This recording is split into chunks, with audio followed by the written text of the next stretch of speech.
का यार, पहला बेर तोरा घरे आयल बानी और तू बातें नहीं के करत। का बात करी? काल 10 कॉल के लिए रहनी तो के, पर नो रिप्लाई। 10 ना, पूरा 32 मिस्ड कॉल रहे। देखा, मजाक मत करा। ई बताओ कल कहाँ रहलू तू? हमके माफ कर दो, हमके पता ना का हो जाला। एक्चुअली हमरा के ना भूले के बीमारी बा। जब भी ज्यादा टेंशन होला हम सब कुछ भूला जानी। काले भी ऐसे ने भइल रहे। अरे तो डॉक्टर के दिखावे की चाहिए। हमके डॉक्टर नहीं के पसंद, और माई कहेली कि भूले की बीमारी हमरा पूरा परिवार के बा। उनको रहे, लेकिन शादी के बाद वो एकदम से ठीक हो गईली। अरे तो तू शादी कर ला। हम केकरा से?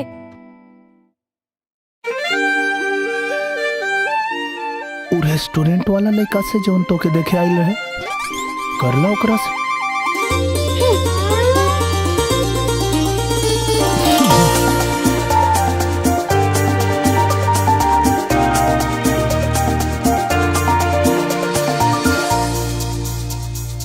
ओकरा से ना करबू त हमरा से कर ला।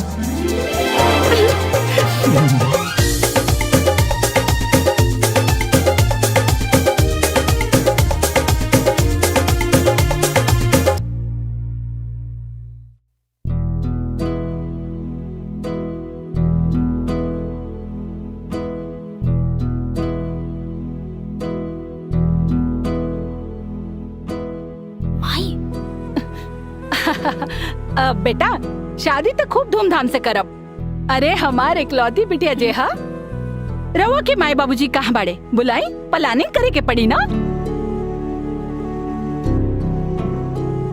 माई, इनकर माई बाबूजी दुनिया में नहीं खन।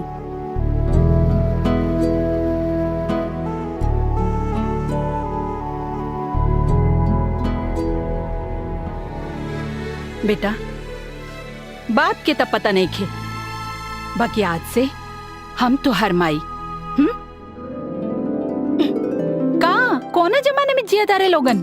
अरे गईलू जमाना जब घरे के बड़ बुजुर्ग आके शादी ब्याह तय करत रहे। मॉडर्न बना हमरा जैसन।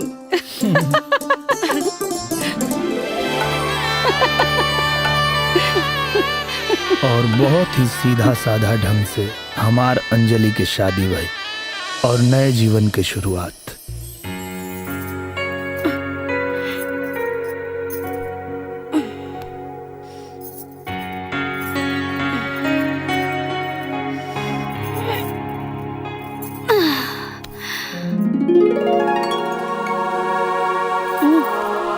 उठी।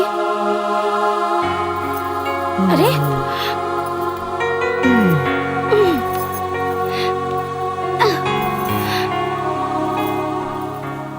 का इरादा बा? काम पर नहीं के जाए के? जाएगी तो बाहो, लेकिन श्रीमान जी, हनीमून खत्म हो चुकल बा और घर बसावे के टाइम आ चुकल बा। तो ये सब छोड़ी और अच्छा बच्चा की तरह काम पर लग जाए। और सुनी, आज हम माई के ले आवे के एयरपोर्ट जाता नहीं। याद बना कि वो कुछ दिन खातिर घरे आवता नहीं। हमके तो याद बा, तू मत बुला जिया। और सुनी, अगला साल तक हमके एगो बच्चा भी चाहिए। अगला साल तक बच्चा चाहिए तो अभी से तैयारी करे के पड़ी ना।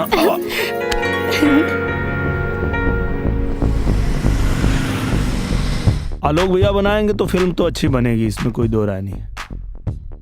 राहुल भाई, हीरोइन के बारे में क्या सोचे? लड़की नहीं होनी चाहिए, मॉडल टाइप, सेक्सी। जैसे कि वो लड़की।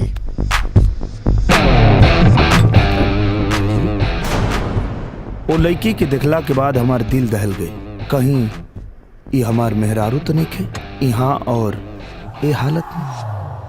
हम जानता नहीं इनके, आवता नहीं। हमार कदम आगे बढ़े के तैयार ना रहे। दिल जोर जोर से धड़के लागल और यह कहत रहे कि भगवान करे ये हमार मेहरारू ना होके। अंजलि?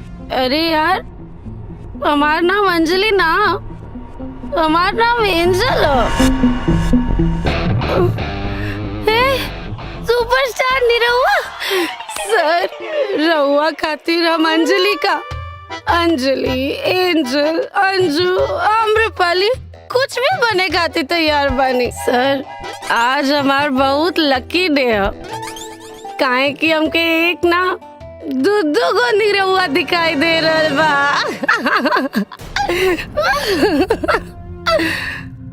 वैसे सर हम रोज ना पियनी, खाली कब्बो कब्बो।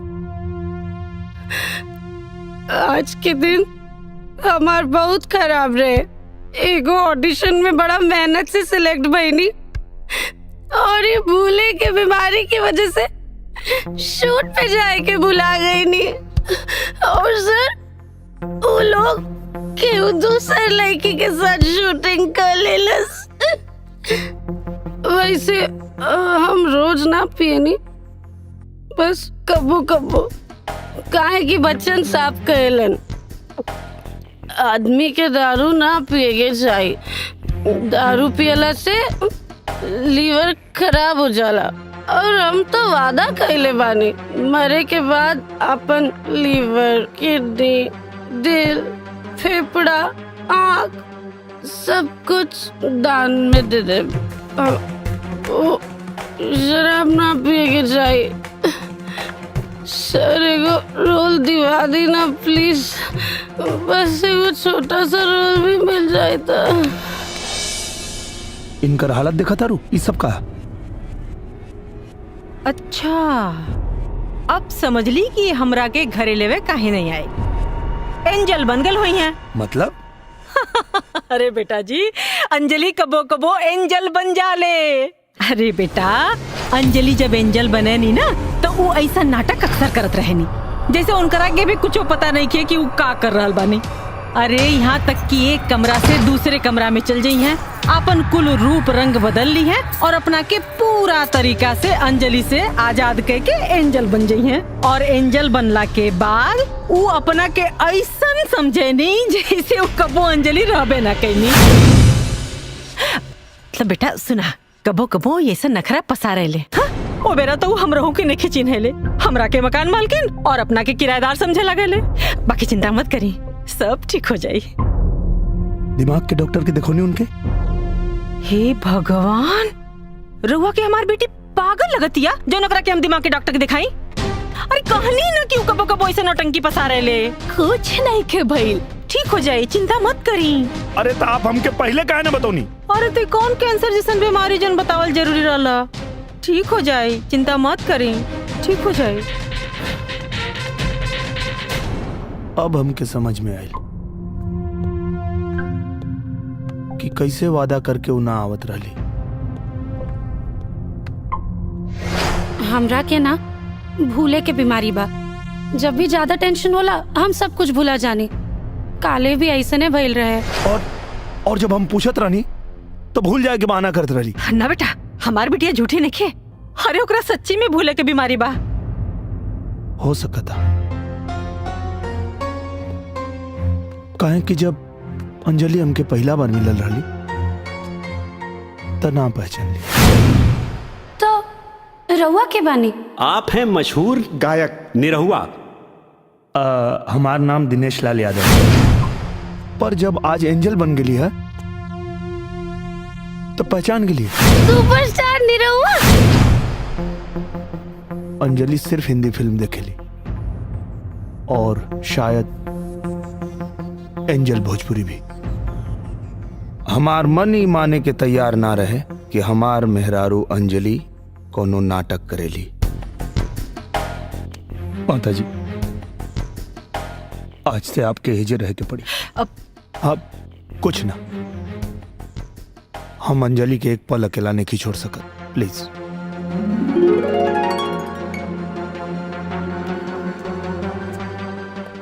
यही से अगले ही दिन हम अपना मेहरारू के डॉक्टर के पास लेके गए नी बहाना से। अंजलि ध्यान से देखा और डॉक्टर सम्मोहन के जरिए सच जाने की कोशिश कैले। ये अंजल तोरा भीतर कैसे आई? याद करा अंजलि। और जोन सच सामने आई वो जनला के बाद हमरे तरह आप लोग भी दहल जाइबा। एंजल के का चाहिए? अंजलि, ई हमें तोहर नया मास्टर। हाँ, आज से तोरा के इहे ट्यूशन पढ़ाई है। अरे ये हमारे स्टूडेंट ना, ये तो हमार भांजी ही है, भांजी। और औरो तो हमार बहन है। अरे अरे आ एकरा के पढ़ावल तो हमार पहला कर्तव्य बा। जी आ एकरा के ना पढ़ाई तो केकरा के पढ़ाई? जी। ऊ मास्टर बहुत गंदा आदमी रहे, रोज हमरा साथे गलत हरकत करत रहे। हम बहुत डरा गइल रहनी, बहुत घबरा गइल रहनी। हमरा में ना त माई के बतावे के हिम्मत रहे और ना ही ऊ पापी मास्टर के रोके के हिम्मत। बस ये बात के फायदा उठा के पढ़ाई के बहाने ऊ रोज ये घिनौना हरकत करत रहे। तब हम अपना अंदर एंजल के पैदा कर लेनी, जे अंजलि से एकदम अलग है। वो अंजलि जैसन डरपोक ना, एंजल तक गुस्सैल और जिद्दी भी है। अब एंजल के बस वो मास्टर के मार के भगावे के रहे।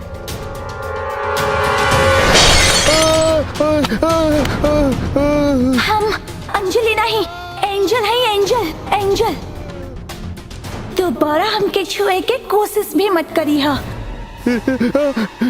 पागल पागल हो गल बिया, पागल हो गल बिया, ये लड़की पागल हो गल बिया, पागल पागल पागल हो गल बिया बहन। ए बहन, अरे बाप रे बाप, अरे बाप रे। राउर बेटी ठीक से ना पढ़त रहला सिया, थोड़ा सा ओकरा के उल्टा सीधा का बोल देनी कि बोतल चला के सीधे सर फाड़ देला सिया। हाँ अंजलि। अरे अंजलि ना हूँ, एंजल, एंजल बहन। अंजलि देखा आ गई। झूठ बोल रहा है भाई मास्टर, ये हमरा साथे गंदी हरकत करेला, ऐसे हमें के मरनी हो। अरे ना बहन, ये पागल हो गल बिया। अरे ये अंजलि ना, एंजल, ये एंजल। हाँ हम एंजल हैं। ये झूठ बोले ना मास्टर, हमार बिटिया झूठ ना बोल सकत। वो तोरा संगे जौन भी कहले हुई बिल्कुल ठीक कहले हुई, और अब तोर सच्चाई हम दुनिया के सामने लेके आईब। अच्छा, तो तू दुनिया के सामने लेके आई बू, हम वो बताएं दुनिया के सामने कि तहार बेटी पागल हो गई। खबरदार खबरदार, ये बात अगर घर से बाहर गई तो ते जिंदगी भर जेल में सड़बे मास्टर। याद रखिए, चुपचाप यहाँ से चल जाओ। माफ कह दे, भाग यहाँ से, भाग। चल तो जाइब हम, लेकिन फिर यहाँ आई। फिर आई बे तो फिर मारब। भाग। ये सब कहा अंजलि, एंजल अंजलि, ये सब कहा बिटिया? हमसे बहुत बड़ी गलती हो गई जो हम पापी मास्टर के संगे तोरा अकेले पढ़े के भेजली। अब ऐसा गलती कबो न होई, अब तोरा के कबो न सते। बाकी नाटक बंद कर बिटिया, ये नाटक बंद। ए मकान मालकिन, हम अंजलि ना एंजल हैं, और तू हमार माई ना मकान मालकिन हऊ।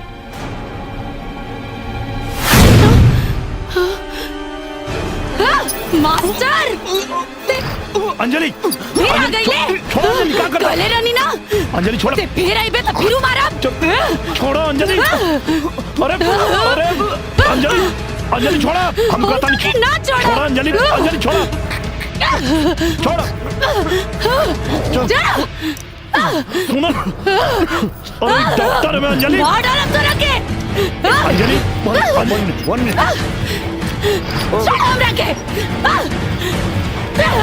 सुनो अंजलि, बात सुनो, शांत हो जा।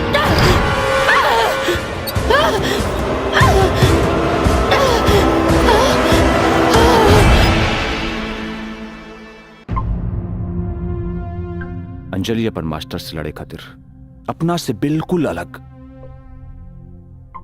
अपने शरीर के भीतर एंजल पैदा कैले बानी। लेकिन डॉक्टर साहब, अंजलि के एंजल के बारे में कुछ पता नहीं के, और एंजल के भी अंजलि के बारे में कुछ मालूम नहीं के। हाँ, ये बीमारी ऐसा होला, एक शरीर में दो या उससे ज्यादा भी लोग रहेला, जेकर रहन सहन, जेकर स्वभाव एक दूसरे से बिल्कुल अलग होला, एक दूसरे का बातचीत भी याद ना रहेला, और यहां तक कि एक दूसर का चीज ओकरा के सामने भी आ जाला तो ऊपर यकीन ना होला।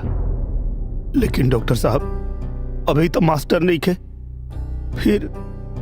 फिर एंजल का है।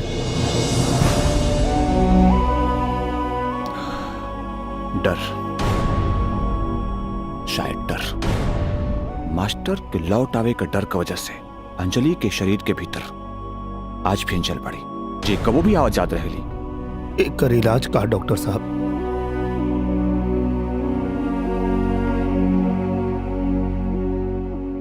इलाज तक कुछ नहीं के, बस कुछ दवाई का सहारे मरीज के धीरे धीरे सच बताओ रही जब तक कि मरीज ठीक ना हो जाए। और सच बतावे में कोनो खतरा तो नहीं के? बहुत बड़ खतरा बा, मरीज के झटका लग सकेला और आत्महत्या का कोशिश भी कर सकेला। अब आप सोच ली कि सच्चाई बता के मरीज का साथे जोखिम उठाए।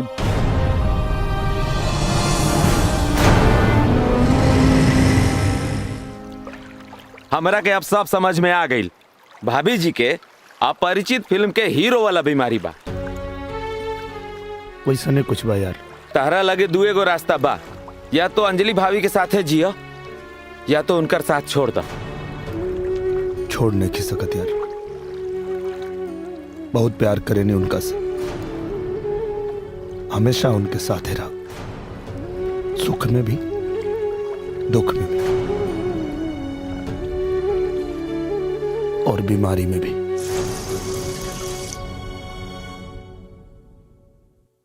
हमार समस्या बहुत ज्यादा गंभीर रहे। हम अपना मेहरारू अंजलि के सच ना बता सकत रहनी और ना ही उनका के ऐसे एंजल बन के जिए खातिर छोड़ सकत रहनी। यह दोगो बात हमरा के बेचैन करके रख देले रहे।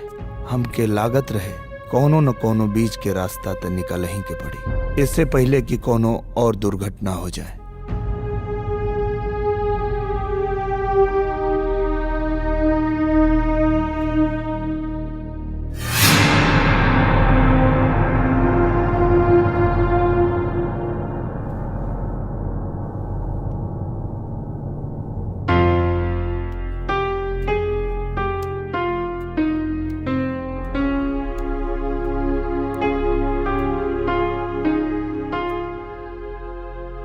का भइल?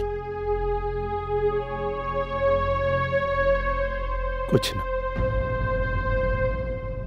माई कुछ कहनी है का? तो हमरा से कोनो गलती भइल बा का? अरे ना, वो जोन फिल्म करे के बना ओकरे कहानी के बारे में सोचा था।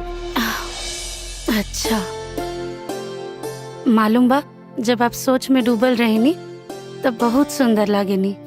हमरा के आपके जैसा नहीं एकदम सुंदर लड़का चाहिए।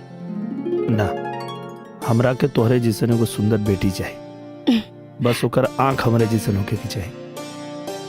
काहे? हमरा आंख में कोनो प्रॉब्लम बा का? अरे ना, हमार मतलब वो नहीं खे। ना, कोनो प्रॉब्लम हमरा में ही बा, यही से हम आज ले माई ना बन पवनी।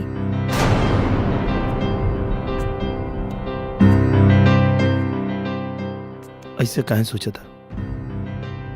हाँ? डॉक्टर के दवा और दुआ से सब ठीक हो जाए।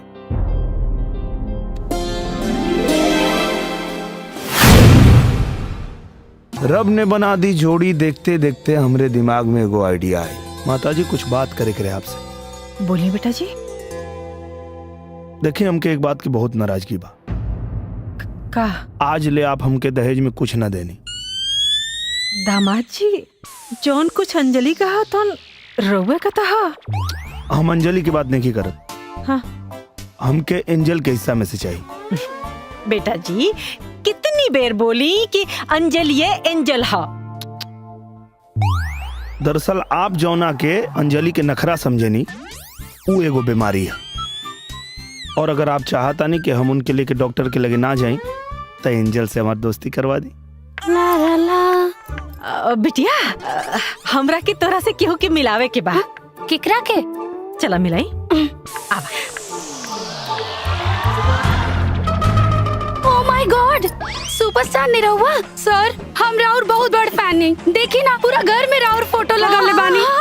बिटिया बिटिया, ई निरहुआ ना निरंजन निरंजन हमारे भाई का बेटा। लेकिन प्रणाम। ई तो हूबहू निरहुआ जैसन लागत अरे। लेकिन आंटी पहले इनकरा के कबू देखनी ना हम। कहा ना बेटा कि ई अपने पापा के साथ रहत रहा ना वो पटना में पटना में ना, तो ई अब आज से हमरे संग रही है एजा। हम भी यहाँ अभी शिफ्ट भइल बानी। एकरा पहले कहीं और रहत रहनी है ना आंटी? ये हमरा के मकान मालकिन अपना के किराएदार समझा दिया। अच्छा ई का खुसर फुसर होता? कुछ ना बिटिया, कहता नहीं कि इनकरा के तोरे संगे फिल्म के ऑडिशन एडिशन में जाए के चाहिए ना। अब बिटिया तनी इनकरा के भी कुछ काम हम दिया था। देखी आंटी, ई डुप्लीकेट लोग के कबो मेन रोल तो मिलेला ना, बस कोनो साइड रोल मिल जाए छोटा मोटा।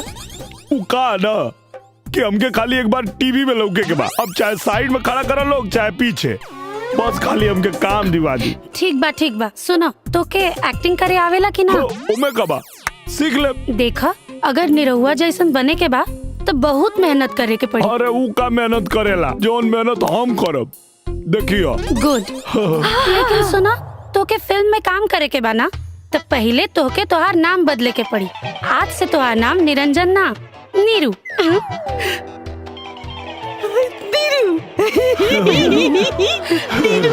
अपना मेहरारू अंजलि खातिर हम निरहुआ रहनी और एंजल खातिर बन गए नी नीरू, और उनका से दोस्ती कर लेनी ताकि उनकर ख्याल रख सकी। और वो दिन से शुरू हो गई हमार डबल ड्यूटी। निरहुआ पकड़ रहा।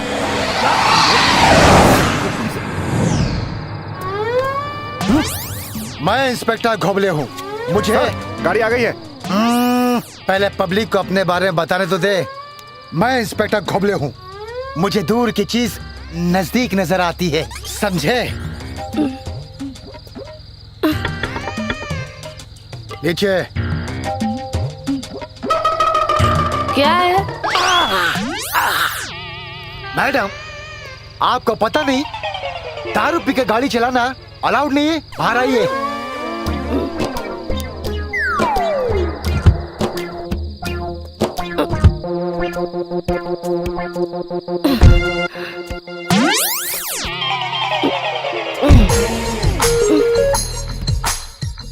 मुंह खोलिए। अरे मैं क्यों मुंह खोलूं?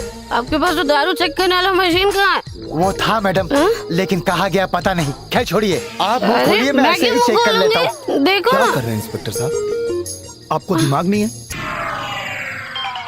ऐसी हालत में आप मेरी वाइफ को रास्ते पे खड़ा कर दिए, पता है आपको? इनकी हालत आपको पता है? हाँ? अभी तो ये अचानक। अरे बाप रे बाप। अरे छोड़िए इंस्पेक्टर साहब, डार्लिंग तुम क्यों खड़ी हो? जाओ जाके गाड़ी में बैठो। जाओ जाओ जाओ जाओ जाके गाड़ी में बैठो। अब संभाल के। वो क्या है ना, प्रेगनेंसी की हालत में वो बैलेंस बिगड़ जाता है चलते चलते। जाओ जाओ जाओ जाके गाड़ी में बैठो। बैठ जाओ बैठ जाओ। ये मैडम अभी नॉर्मल थी। नॉर्मल? 6 महीने से प्रेग्नेंट है, लेकिन दारू की बदबू आ रही। क्या बात कर रहे हैं आप? आपके बच्चे हैं? हाँ। तो बीबी भी होगी? नहीं, हाँ है। तो आपकी बीबी प्रेगनेंसी की हालत में दारू पीती थी? हाँ। नहीं नहीं नहीं नहीं नहीं नहीं। वो क्या है, ऐसी हालत में दारू पीने से बच्चा कमजोर पैदा होता है। हाँ? मेरी बीबी कैसे दारू पी सकती है? मैं खुद डॉक्टर हूँ। डॉक्टर? हाँ। अरे ये क्या, जिप दिखाइए। अरे बाप रे बाप। क्या क्या क्या हो डॉक्टर साहब? बहुत बड़ा टेंशन। पर आपको एक बात पता है? हाँ। ये जितनी बीमारियां होती है ना, हाँ? टेंशन की वजह से होती है। डेंगू, मलेरिया, हैजा, कॉलरा, एड्स और पता नहीं क्या क्या। ये एड्स तो वहां जाने से होता है ना? अरे पर वहां आदमी जाता क्यों है? क्यों? टेंशन की वजह से। पर आप टेंशन मत लीजिए, आप मेरे क्लिनिक आ जाइए, मैं आपका इलाज फ्री में कर दूंगा। कहाँ पर है आपका क्लिनिक? अरे जुहू पे, किसी से पूछिएगा डॉक्टर बच्चन। डॉक्टर बच्चन? हाँ, पर आइएगा जरूर। हम जरूर आएंगे। Thank you. पक्का आएंगे, 100% आएंगे। ओह माय गॉड। नीरू तू हमके नीक लागे लागल बाड़ा। हैं? कहीं तोहरा के हमसे प्यार तो ना हो गई? अभी तक तो नहीं खे भाई, लेकिन पता ना आगे हो भी सकेला। अगर एंजल के हमरा से प्यार हो गई और हमके एंजल से, तो कहीं न कहीं ये हमार मेहरारू अंजलि के साथ धोखा हो।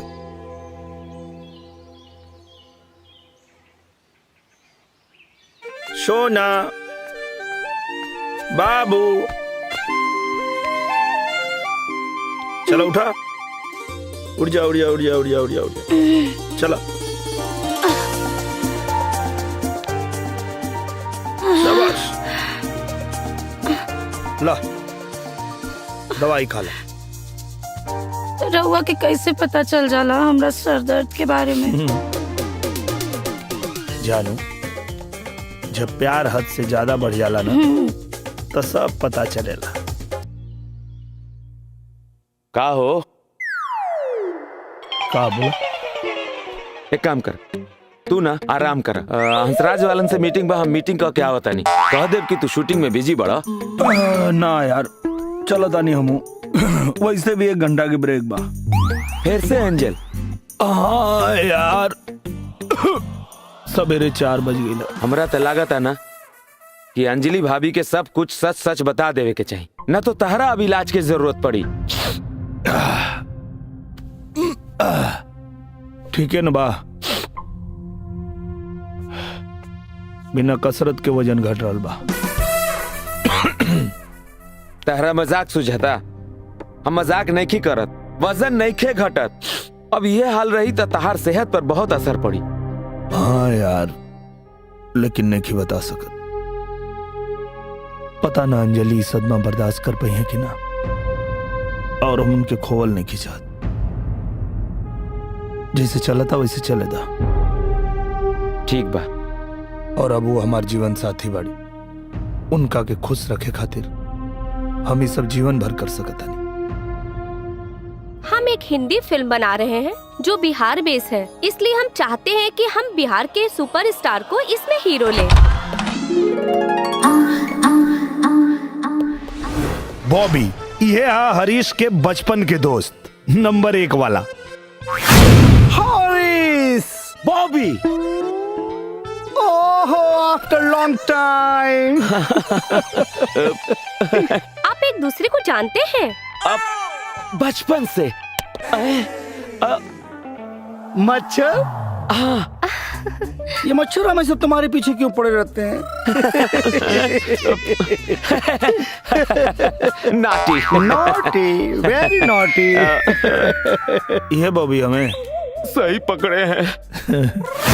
बॉबी मतलब खेल में, पढ़ाई में, लड़ाई में, हर चीज में नंबर 1। देखला बोबिया के पावर। का भाई बॉबिया के याद आवता? सब ठीक बा ना? अरे सब ठीक बा, हमरा का भाई? फिल्म के हीरो तो तू बड़ा। अब बचपन के बाद बचपन में ठीक रहे, अब 20 साल हो गई। हम तय कर ले बानी बॉबिया से ना, मतलब काम से काम रखे के बा। तू न काम से काम रखबा, आऊ मतलब हाथ पे हाथ रखी, होठ पे होठ रखी, और पता न कहाँ कहाँ का रखी। लेला मजा, फ्री में जो मिलता है। फ्री में तो तू मिलता रहा बॉबिया के। 20 साल के प्यास बुझाई बॉबिया। अरे नाम मतलब ओकर नाम सुन के हमार फटता है। अभी ऐसे जी, अभी ऐसे जैसे तहार सास के नाम सुन के तहार फटेला। अभी सोचा कि तहार सास काल का करे वाला बाड़ी। का भइल, फाट गईल? इनकरा खातिर तो हम स्पेशल मुरई का पराठा बनौले बानी। हाय हाय हाय, ला खा। बस बस बस। अरे ऐसे कैसे बस? अरे यो खा। अरे कितना खाई? खा बेटा, बस हो गई।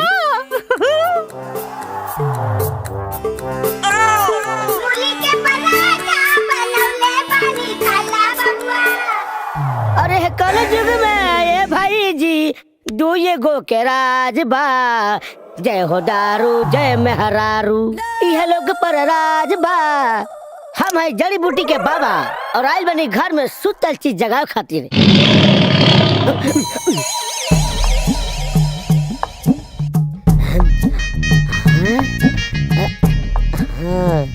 ये है लड़की के बाल।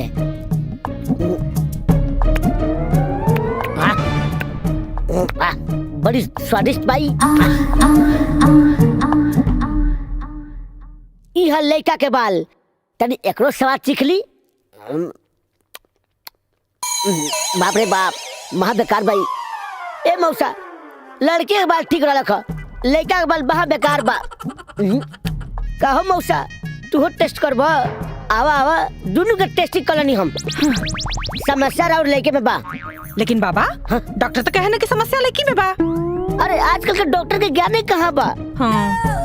हमारे प्राचीन विद्याओं के सामने उनकी कोई औकात नहीं है। ये कहा बाबा? ये ऐसा जड़ी बूटी बा जेकरा से रौर दामाद के रोज ताकत प्रदान करी।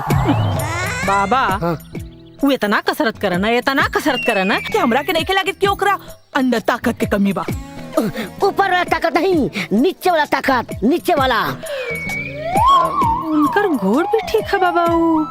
लगभग 100 दंड बैठक सवेरे करेलन। अरे माते, रुआ के कैसे समझाई हम? कोनो भी सुतल आदमी के जड़ी बूटी जगा देला।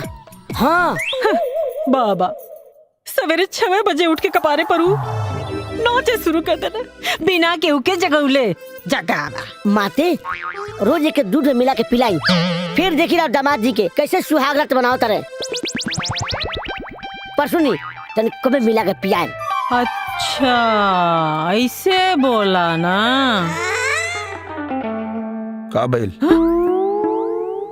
कुछ मिले बानी का? हाँ, मिल अभी मतलब प्यार, कूट कूट के अपन प्यार। एक और बस हो गई। अरे बस 4 पराठा, देखिए हड्डी हड्डी लौकता बेटा जी। एक और खाली ना, बस हो गई। अब बस। अच्छा एक काम करा, ये ले, ये टिफिन एक लेके जाए, बैठ के आराम से जब फुर्सत मिले ना अकेल खाब, एकदम अकेल खाब, लेकिन खा ले। टिफिन भी तैयार बा। और न तो कदमार जी, रुआ खियाला मैं तो रखीला और क्या रखला, अकेल खाब। हाँ। चलिए ठीक बा, निकला तानी। लेट हो जाएगा। बाय। चलो बाय। ठीक बा।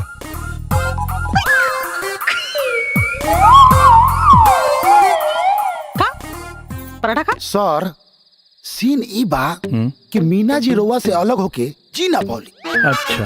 अब वो मर गई बाड़ी। और मर के आत्मा बन गई बाड़ी। अच्छा। और वो वापस आइल बाड़ी रउआ के मार के अपना साथे ले जाए खातिर आत्मा के दुनिया में। लेकिन राउर जिंदगी में जोन बा दूसरा लड़की आकर बड़ी, तो स्वाभाविक बा रउआ एकरा देख के डरे। हाँ, तो सीन ये बाटे सर कि जैसे ही हम एक्शन बोले, रउआ के एकरा के देख के भाग जाए के बा। ठीक बनू। एक्शन। विजय, हम कब से तोहार इंतजार कर रहल बानी, हमरा पास आवा विजय।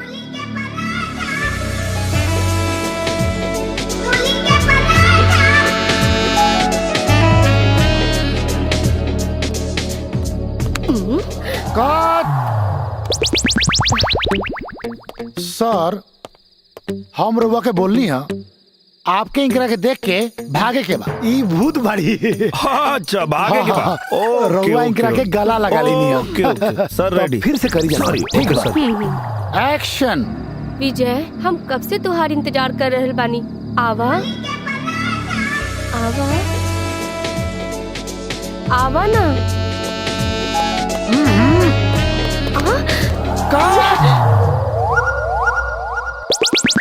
सर, रउआ का करत नहीं? हम कहनी है कि रउआ इंकरा के देख के नु भागे के बा। जब भी रउआ के बुलावत रउआ गला लगा लेनी है। अच्छा, रउआ ये बुलैहन अगर पीछे से पकड़ी था? अरे ना सर, ना हेने से ना होने से। अच्छा, पकड़ हेने से? अरे सर, पकड़े के है ये नहीं के, पकड़ी मत। आई। ओके ओके, चलिए। हो जाए। एक्शन। विजय, हम कब से तोहार इंतजार कर रहल बानी, आवा अपन मीरा के पास आवा विजय। आवा विजय, आवा हमरा पास आवा विजय। अपन मीरा के पास आवा। आवा विजय, आवा विजय।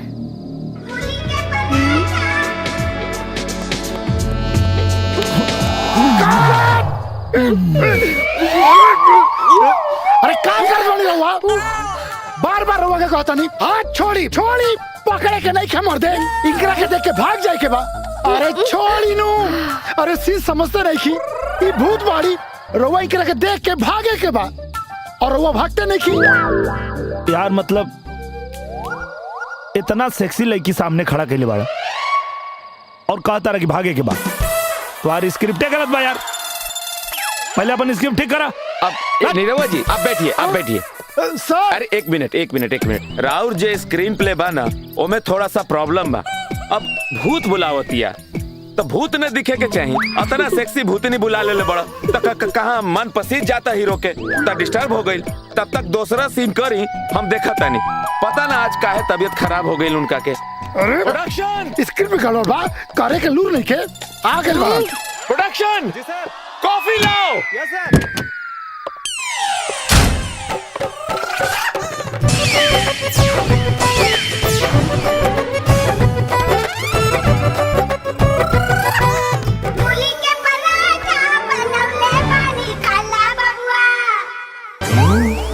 पराठे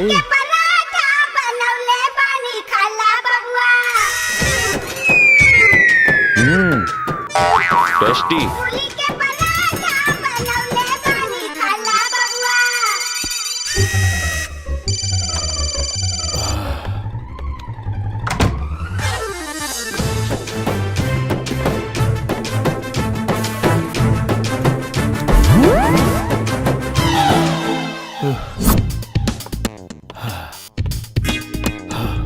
अरे खड़ा का है बड़ा, आराम कर लो ना, बैठ जा थोड़ी देर।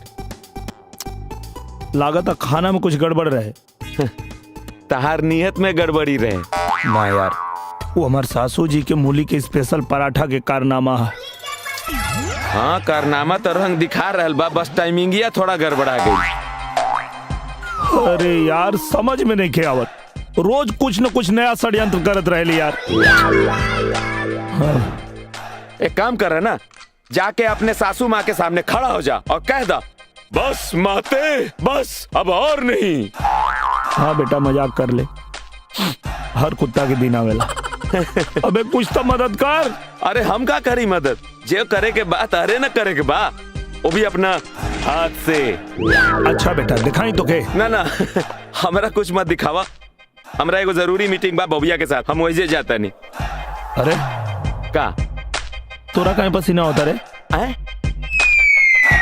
एसी चला था। हाँ हो, एसी में पसीना चला था। पराठा खेलेगा? हाँ।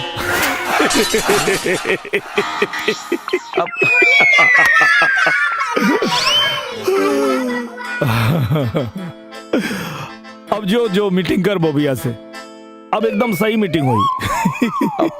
अंदर से कुछ हो रहल बा यार, क्या हो रहल बा? और बताओ अंजलि, सब ठीक ठाक चलता ना? हाँ यार सब ठीक है बा। ठीक है बा मतलब कहीं जिंदगी से बोर तो ना हो गए बड़ू? अच्छा ये बताव, तोहार निरहू आजकल सटल रहता रे के ना? अरे कहत आनी ना सब ठीक है बा, अब तू बाल के खाल मत निकालो। कुछ बात तो जरूर बा। अरे अंजलि, कहीं तोहार निरहू के चक्कर कोनो और लड़की से तो ना हो गई हो? ना ना, वो ऐसा आदमी बिल्कुल नहीं खन, वो तो हमरा से बहुत प्यार करेलन। बस कबो कबो मन उदास हो जाला कि काश हमहू माई बन जाती, तो हमरो दुनिया के सब खुशी मिल जाई। मिली। बिटिया ऐसे नहीं कह के सब ठीक हो जाई। बस आज हम जब तोरा के कहब ना, तब तू दामाद जी के पास जिया। दामाद जी? अरे दामाद जी, अरे ये का तुम दामाद जी? अरे सारा खून उल्टा दौड़ जाई। अरे उल्टा दौड़ा था, यही से तो करा था नहीं, सारा खून नीचे उतर गइल बा।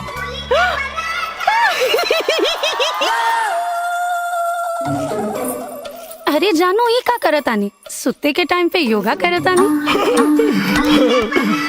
जान तू आगे लुटा, अब योगा करे की जरूरत नहीं है। चलो ना छोड़ी, हम बहुत थक गइल बानी, हमरा के बहुत नींद आवता।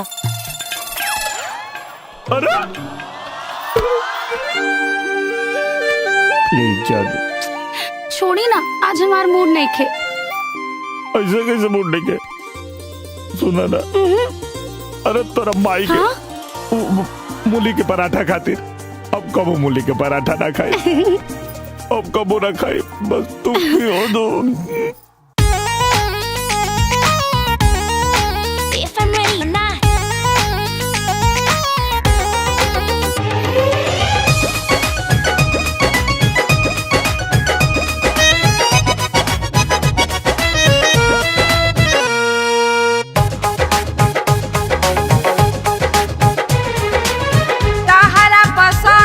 हम नाश्ता बनौले बानी, मधी मयाच देके तवा पे पकौले बानी। ए पहुना तहरा पसंद के हम नाश्ता बनौले बानी, मधी मयाच देके तवा पे पकौले बानी। मेहनत के काम बाटे, मेहनत के काम बाटे, रहा है के काटा बनौले बानी, खाला बबुआ ला खाला बनौले बानी, खाला बबुआ मूली के पराठा बनौले बानी, खाला बबुआ मूली के पराठा बनौले बानी, खाला बबुआ। हमरा नहीं के खाए के, रउए खा ली।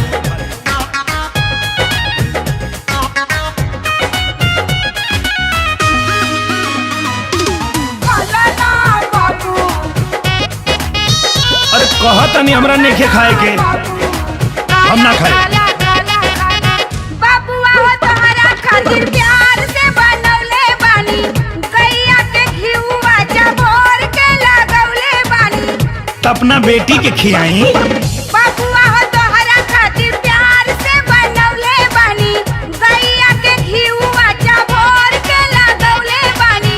डाइटिंग पे बानी हमके, घिव तेल माना बा, हरी हर सलाद खाली फल फ्रूट खाना बा। मारल करा डांड तानी, मारल करा डांड तानी, खींच के सपाटा बनौले बानी, खाला बबुआ बनौले बानी, खाला बबुआ मूली के पराठा बनौले बानी, खाला बबुआ मूली के पराठा बनौले बानी, खाला बबुआ। हमरा लेट होता, शूटिंग पे जाए के बाद। अरे भूख लगी तो हम खा ले। हाँ रहुआ चिंता मत कर।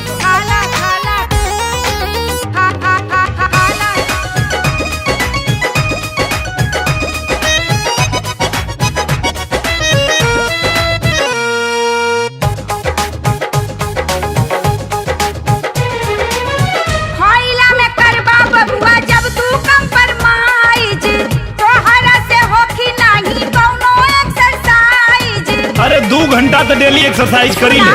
खइला में करबा बबुआ जब तू कंप्रोमाइज, तोहरा से होखी नाही कौनो एक्सरसाइज। जे तू डिसाइड करबू हमर खान पान हो, नीम हकीम पड़ी खतरे में जान हो। खैला में फायदा नहीं खे, खैला में फायदा नहीं खे, बाटे बड़ी घाटा, ना खाइब तनी दूरे रख। तो टिफिन में दे दी का? ना खाइब तनी दूरे रख, मूली के पराठा ना खाइब तनी दूरे रख। मूली के पराठा बनौले बानी, खाला बबुआ। हटाइबू कि ना सामने से? ई पराठा देखिए कि हमार खड़ा हो जाता कान। बेटा जी टिफिन तो ले जा। 5 बार? अरे हाँ यार, इस सब सासू जी के मूली के पराठा के कमाल है। काल रात तो ऐसा लागत रहे कि हमारा अंदर केहू और घुस गइल बा। केहू और? हाँ, जैसे कोनो जानवर, और हम अपने पे कंट्रोल न कर पैनी। हम समझ सकीला यार, तहरा सासू माई के मूली के पराठा के शिकार हम हो गइल बानी। तहरा लगे तो अंजलि भाभी बाड़ी, हमरा लगे हम हमार तन्हाई। अच्छा, तोरा लगे बोबिया नहीं के? अब नाम मतलब ओकर। अच्छा बतैले ना, मीटिंग कैसन रहे तो की? Bobby Bobby Bobby Bobby my darling my darling, I love you so much Bobby, love you too. You are my sweetheart. Harish, yes आज बहुत मूड में हो डार्लिंग, क्या खा कर आए हो? मूली के पराठे। तुम रोज खाया करो। यस। अच्छा रहे, बहुत अच्छा मीटिंग रहे, सब ठीक रहे। हंसा जीन, हाँ पटना जाता नहीं। का करे पटना? अरे वो बॉबिया के शूटिंग पटना में ना बा। वाह यार, मतलब अब की होली बॉबिया के साथ है। खूब पिचकारी चली। हाँ तो ठीक बा, हम जाते नहीं। अरे इधर पास कर, नहीं नहीं इधर इधर, अरे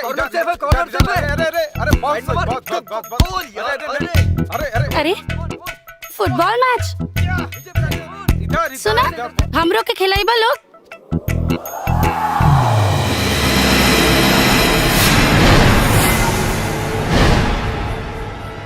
अबे लड़की तो कमाल है बे।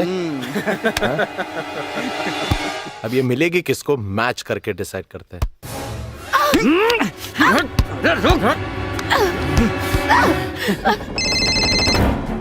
हाँ नीरू, जल्दी आओ जोकर्स पार्क। बहुत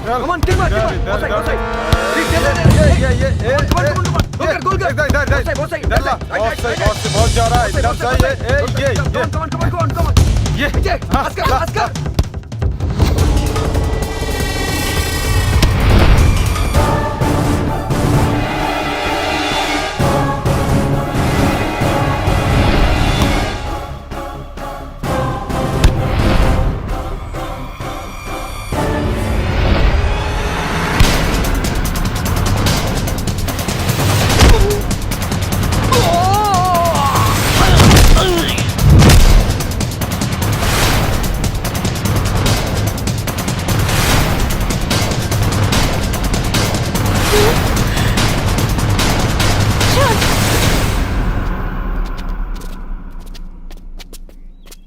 मैंने गोल मारा, लड़की मेरे साथ जाएगी। अबे शाणे, लड़की तेरे साथ तब जाएगी जब मैच खेलेगा। अच्छा, मैच खेलोगे? चलो हो जा। जा अपनी टीम ले आ। मेरी टीम तो मैं अकेले हूं। मैं अकेले तुम में 6 गोल मारूंगा और लड़की लेके जाऊंगा। तुम 6 मिलके 1 गोल मार दिए तो लड़की तुम्हारी।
तब छठा गोल 6 जन मिल के बचेगा। चलो बचावा लो।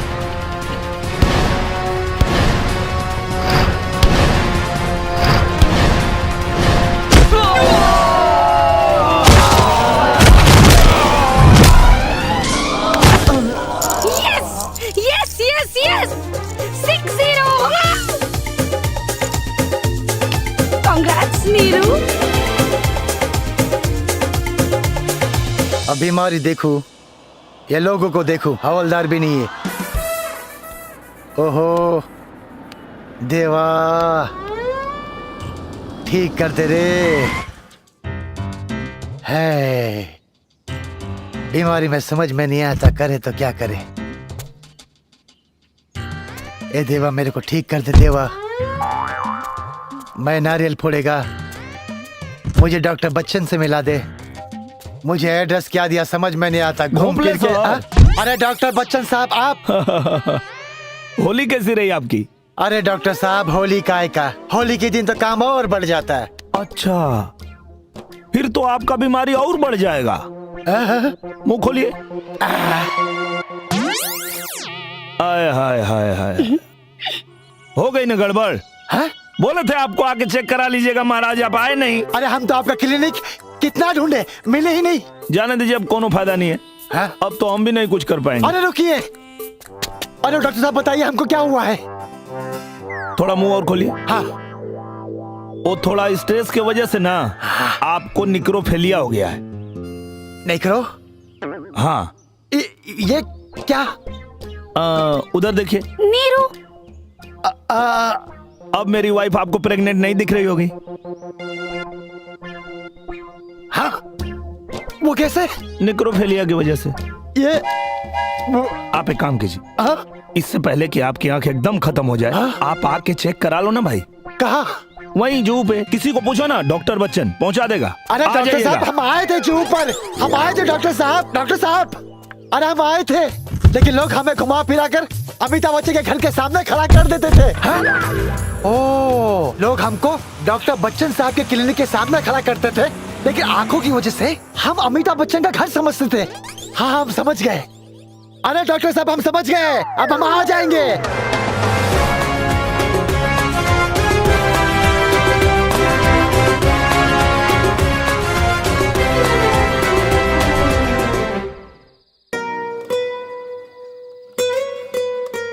तो के पता बा, हमके हमेशा से एगो पागल लड़का चाहत रहे, बिल्कुल हमरे जैसन, और तू एकदम वैसे नहीं बाड़ा। यही से तो हम तो से प्यार कर बैठल हैं। पता न काहे आज अपने ही मेहरारू के मुंह से प्यार शब्द सुन के अच्छा ना लगत रहे। काहे कि ये कहीं न कहीं हमार मेहरारू अंजलि के साथ धोखा रहे। लेकिन हमके कबो धोखा मत दिया। तू ही हो अंजलि, लेकिन एहसास अलग। ये उहे तना, लेकिन राहत अलग।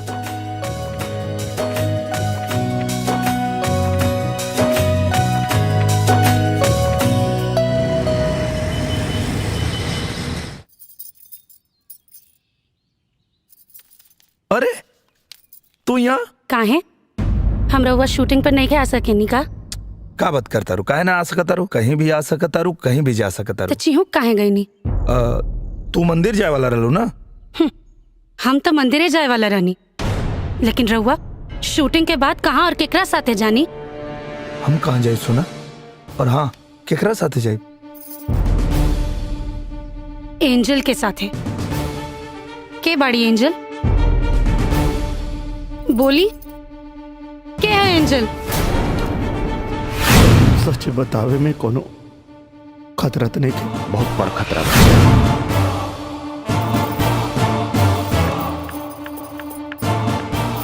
रउआ जवाब काहे नहीं की देत? बताएं के बाड़ी एंजल? मरीज के झटका लग सकेला और आत्महत्या का कोशिश भी कर सकेला।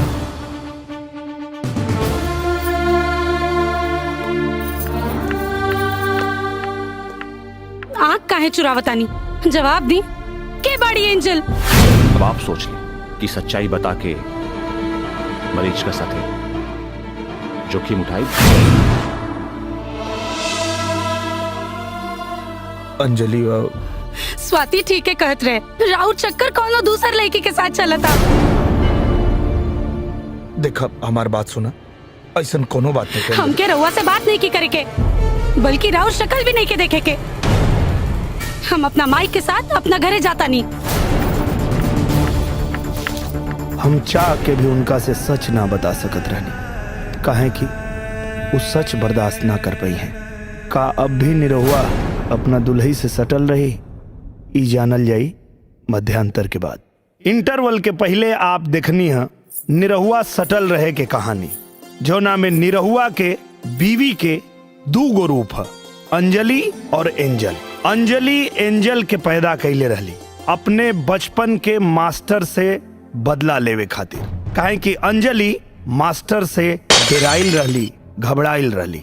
मास्टर तब बचपन में चल गई, लेकिन मास्टर के लौट आवे के डर से मास्टर से लड़े खातिर अंजलि के दिमाग में एंजल हमेशा जिंदा रहली और वो कभी भी आ जात रहली। हम अंजलि के सच्चाई कबो ना बता पौनी, एह डर से कि कहीं इस सच्चाई के सदमा से अंजलि के कुछ न हो जाए। अब हम अपने मेहरारू के दूसरा रूप एंजल के ऐसे ही छोड़ त ना सकत रहनी, एह लिए हम अपने अंजलि के दूसरा रूप एंजल के जीवन में एक नया रूप लेके एंट्री लेनी, नीरू बन के।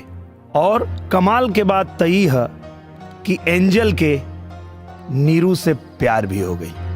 और जब यह बात के खबर हमरा बीवी अंजलि की चलल कि हमरा जीवन में कोनो और लड़की बा जेकर नाम एंजल है, जेकरा बारे में वो कुछ ना जानत रहली, तो अंजलि हमरा से सारा रिश्ता तोड़ देली। हम अंजलि के ही बता भी ना पावत रहनी कि जौना एंजल से हमके प्यार भइल बा वो अंजलि के ही दूसर रूप है। अब आगे देखी सबे।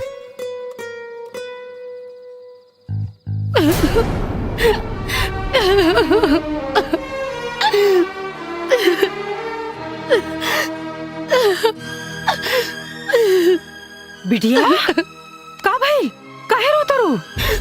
हम उनके कब माफ न करब माई। अरे का भाई बताइबो कुछ? अरे काहे का भाई कुछ बोलबू? माई उनकर कोनो दूसर लड़की के साथ चक्कर चलता। हे भगवान, दवाई का डोज कहीं ज्यादा तो ना हो गई? ना ना हम उनसे नफरत करीला माई। हाँ, अच्छा पहले चुप, मुंह बंद करा, पहले रोल बंद करा, रोल बंद करा पहले। हमारे बात सुना, दामाद जी ऐसा नहीं खान बेटा, बहुत अच्छा लड़का हुआ बिटिया। और हम जाना तरी बिटिया, वो तोरा अलावा केहू से प्यार करिए नहीं कर सकेला। ये बात हम तोरा के लिख के भी दे सकीला। हाँ? अच्छा एक काम करा, तू एक बार उनसे बात तो करके देखा ना। का सिचुएशन बा यार, तू चाह के भी अंजलि भाभी से सच नहीं खे बोल सकत, तारा लगे कोनो रास्ता भी नहीं खे। एक काम कर, झूठ बोल दा। कैसे झूठ बोल दी यार, वो हमसे बातें नहीं की कल चाहत। ठीक बा, अच्छा वो शूटिंग के लोकेशन मिलल? बॉबिया के तो हम खून करे वाला बनी, वो भी 2-3 दिन के अंदर। खाली ही पता करे के कोशिश करतानी कि मारे के कैसे बा ओकरा। का भइल रे? अरे ई पूछा कि का ना भइल।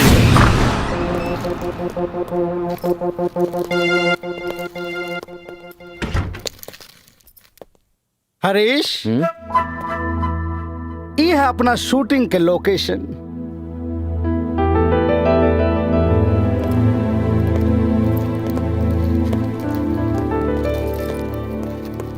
कैसन लागल? बढ़िया बा। बाकी लोग कब आई? बाकी लोग सुबह ही हैं। सुबह? तब हमहू सुबह आ जाता नहीं, होटल में रुक जाता नहीं। हरीश, तू का चाहता रहा, शूटिंग हो या ना हो? अब मतलब ये कि बात तो सिर्फ रात भर की है। हाँ राते भर के तो बात बा, काले तो सब आइए जाइए। yes. तो हम फ्रेश हो जाते नहीं। वेरी गुड, वो सामने वाला कमरा आपका है। अच्छा okay okay, all the best. Thank you thank you. कुत्ता।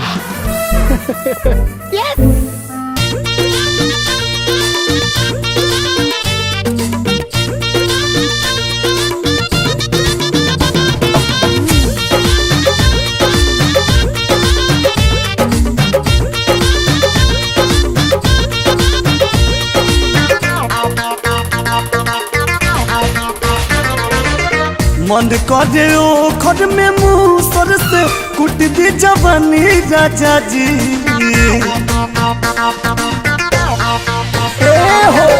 मन करे ओ खर में मुँह सर से कुट दी जवानी राजा जी। अब मजा ले लो सटी के सटा के हटा के मच्छरदानी राजा जी। अब मजा ले लो सटी के सटा के हटा के मच्छरदानी राजा जी।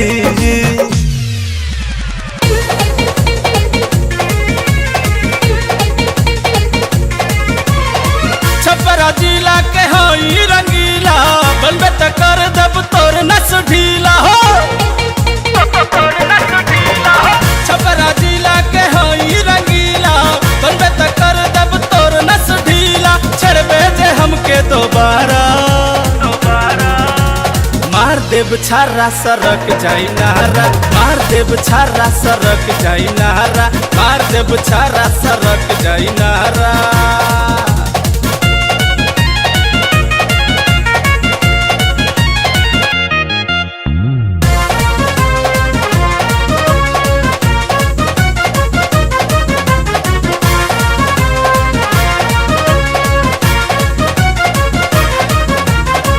मारो ये राजा जी।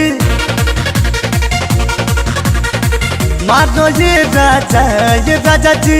मारो ये राजा मुहावा पे डाली के चौधरिया चलो न मजा। मारो ये राजा मुहावा पे डाली के चौधरिया चलो न मजा। मारो ये राजा।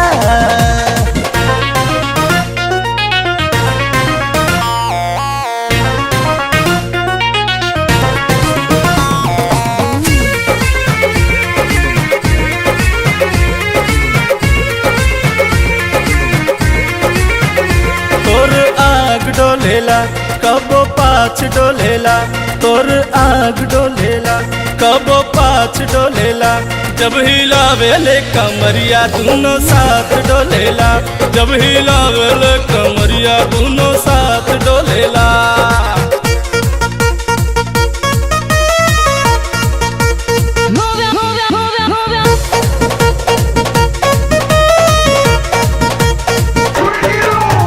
मन बाकी ना हो मन बाकी ना हो मन बाकी ना हो मन बाकी ना हो।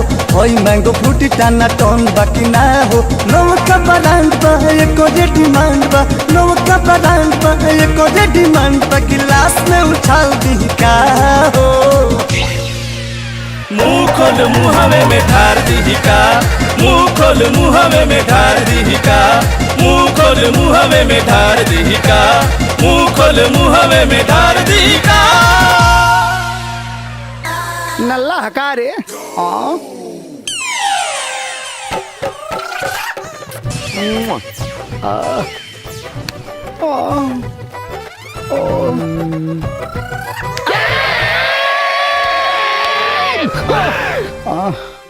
अरे मुझे साना हाँ तोहरे पेन के स्याही खत्म हो गल हो बेटा।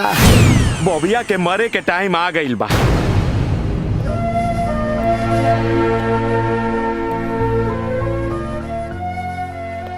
चल ये फिल्म छोड़ देता नहीं ना। हाँ फिर तो उसे मिले की जरूरत ना पड़ी ना ना ऐसा मौका बार बार थोड़ी ना आवेला। हम ठीक बानी। हमरा खातिर ये का कम बा कि हमरा के तू दोस्त समझाता रहे खातिर घर देले बड़ा। फिल्म छोड़े के जरूरत नहीं खे।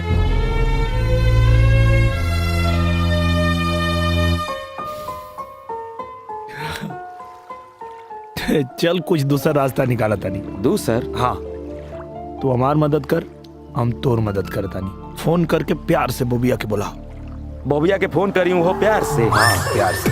अरे कर ना। प्यार से।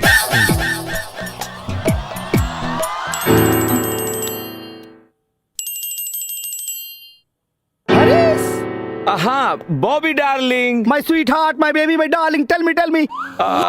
हमरा तहरा से मिले के बा, हमरा तहरा के देख के कुछ कुछ होखे लागल हा।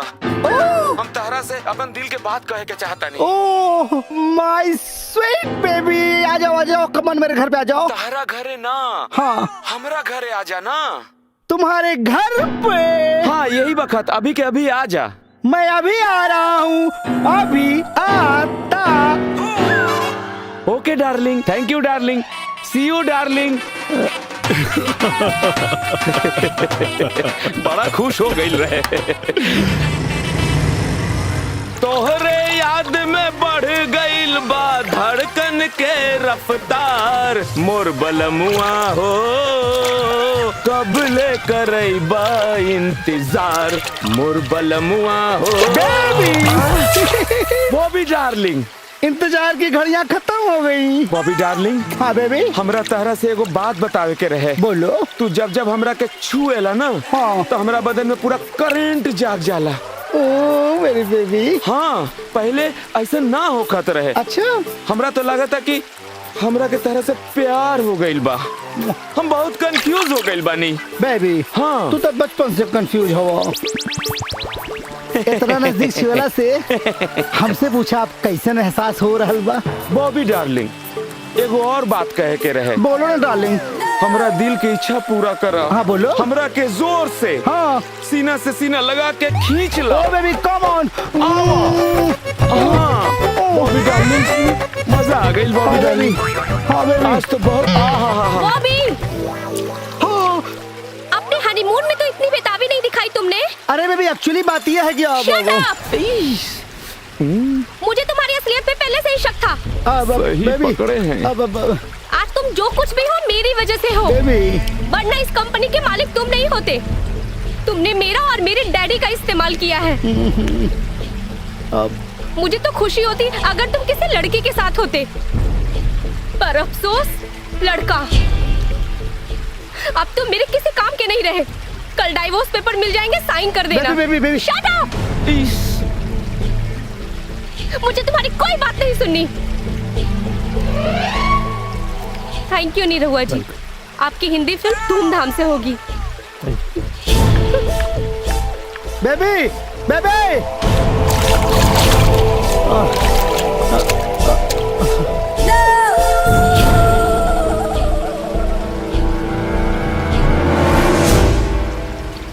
मोर बलमुआ हो कब ले करैबा इंतजार। हमार प्रॉब्लम सॉल्व हो गई, थैंक यू वेरी मच। अब हम तहार प्रॉब्लम सॉल्व करत तानी। अच्छा कैसे अभी रे? देखा, अभी हम फोन लगावत तानी, प्रॉब्लम सॉल्व हो जाई। हाँ अंजलि भाभी, हरीश हमरा समस्या के समाधान कर देलस। वो अंजलि से ही बतौलस कि एंजल हमार ना ओकर गर्लफ्रेंड है, और एंजल के लॉकेट उहे ओकरा के गाड़ी में देले रहे। अंजलि हमरा के माफ कर देली और साथ में एक खुशखबरी भी सुनौली। हमरा के माफ कर दी। उ दिन हम कुछ ज्यादा ही बोल गई नहीं। दरअसल कुल गलती हमरे बा। कौन बात ना? ये सब बेवकूफी ना हार्मोनल चेंजेस की वजह से होता। Hormonal changes? हाँ, ऐसे में मूड ऊपर नीचे होला और चिड़चिड़ापन भी होला। अब हमार मूड ऊपर नीचे काहे करता रू? बताओ ना सीधे सीधे का बात बा। हम माई बने वाले मानी। का? सच? हाँ।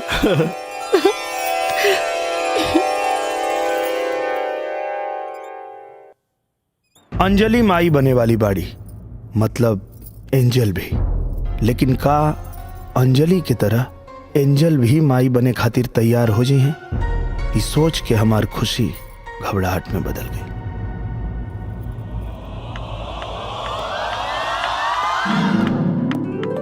अरे एंजल तनी संभाल के।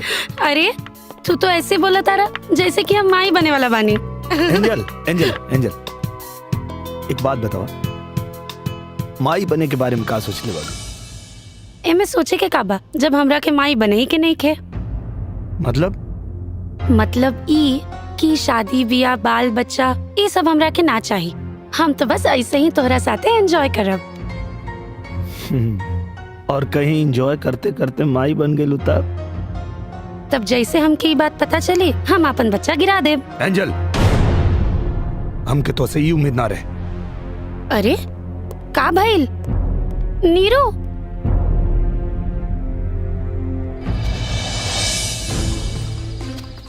नीरू, अरे नीरू,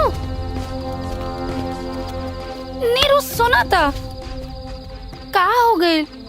जब हमरा के माई बने ही के नहीं के तो एमे का प्रॉब्लम बा? प्रॉब्लम एमे नहीं के कि तोके माई नहीं के बने के। प्रॉब्लम एमे बा कि अगर तू माई बन गईलो तो अपन बच्चा गिरा देबू। हाँ सच तो ये है कि तू माई बने के लायक नहीं खो। बिल्कुल सही कहा तारा, हम माई बने लायक नहीं की और ना ही तोरा साथ रहे लायक बानी। यही से आज के बाद हमरा से मिलना की कोशिश मत करियो। वक्त और हालात हमके ऐसने मोड़ पे लिया के खड़ा कर देलस कि हमके अपने बच्चा के अपने ही बीवी से बचावे के बा। और ये कैसे हुई हमरा नहीं के पता।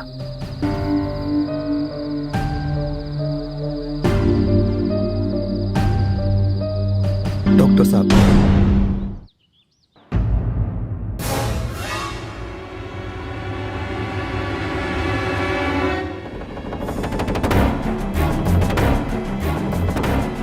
बेटा जी, ये पागलन की डॉक्टर के घरे में काहे बोला है? काहे कि आप हॉस्पिटल जाए खातिर तैयार नहीं की। अंजलि बच्चा चाहती है और एंजल ना।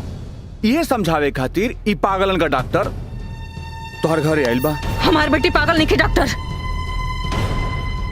ओकरा बारे में ये सब बात बोल के समाज के सामने ओकर तमाशा मत बनावा। ओकरा कोनो समस्या ना हो, एकदम ठीक बा बस। हमू तो यह कहता नहीं कि अंजलि के कोनो प्रॉब्लम नहीं खे। प्रॉब्लम तो रउआ में बा। हमरा में का प्रॉब्लम बा? राउर प्रॉब्लम ई बा कि राउर के अपन बेटी से ज्यादा अपन इज्जत प्यारी बा, अपन मान अपन सम्मान प्यारी बा, अपन बेटी के कम और दुनिया के चिंता ज्यादा बा कि लोग का सोची, लोग का कही। रउआ खातिर ई बहुत महत्वपूर्ण बा। रउआ दुनिया के चलते अपन बेटी की बीमारी के ना अपन बेटी की नजरअंदाज के लगा। चली कोनो बात ना। रउआ के हिसाब से एंजल ना आई तो ठीक बा, लेकिन अगर कहीं एंजल आ गई और अपन पढ़ल पेट देख लेलस और बच्चा गिरवा देलस तो अंजलि के दिल पर बहुत बड़ा सदमा लगी और इस सदमा ओकर जान भी ले सकेला। और एक जिम्मेदार सिर्फ आप पर जाए, सिर्फ आप पर। डॉक्टर साहब, कुछ तो उपाय हो, टेम्पररी ही सही।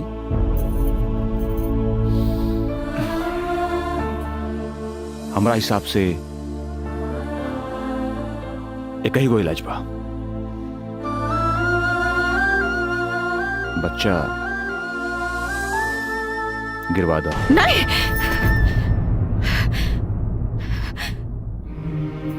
नहीं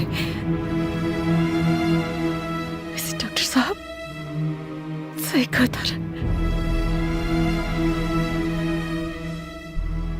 अंजलि एंजल बनल हमरा वजह से। काश हम दूसर ब्याह न कैले हुई। अंजलि का इलाज बचपन में ही करा देले रहे ताजी नौबत ना आवत।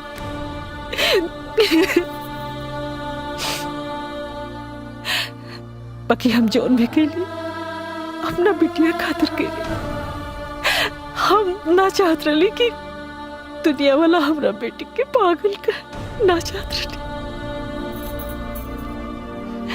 बाकी हाँ समझ में आवता कि हमरा में और ये दुनिया वालन की सोच में कोनो फर्क नहीं के, कोनो फर्क नहीं के। बेटा जी। रहुआ सोचो तो कब की रहुआ के हम धोखा दे ऐसा ना हो। बड़ बुजुर्ग कले रहना कि ब्याह के बाद सब ठीक हो जाए। हम के लगल कि सब ठीक हो जाए, बाकी हमार किस्मत देखी रहुआ जिसन दामाद पौनी जेकर जीवन अंजलि और एंजल के चक्कर में पिस के रह गए। बाकी रुआ के मुंह से उफ तक ना निकलल। किस्मत वालन के ऐसा दामाद मिलला बेटा जी। माई कहीं न कहीं गलती हमरो बा। हम सब कुछ जानते हुए भी अंजलि के ठीक से इलाज ना करा पाई और आज भी उनके सच बतावे से घबराहट हो रहा बा। जानता नहीं बेटा जी, खाली ये खातिर कि हमने की अंजलि से बहुत प्यार करेला होकर दुख नहीं बर्दाश्त कर सकत होके हमको ओल नहीं के चाहत और यही वजह से आज उनकर तकलीफ और बढ़ गई बा।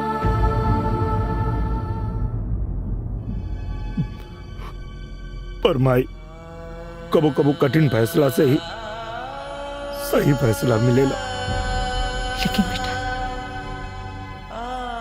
बच्चा गिरावे खातिर अंजलि कबो तैयार ना हुई। हमनी के उनके कैसे हो यकीन दिलावे के पड़ी कि बच्चा की डिलीवरी उनका खातिर जानलेवा हो सकेला। बिल्कुल ठीक, यही सही रहेगा। हम समझाए अंजलि के।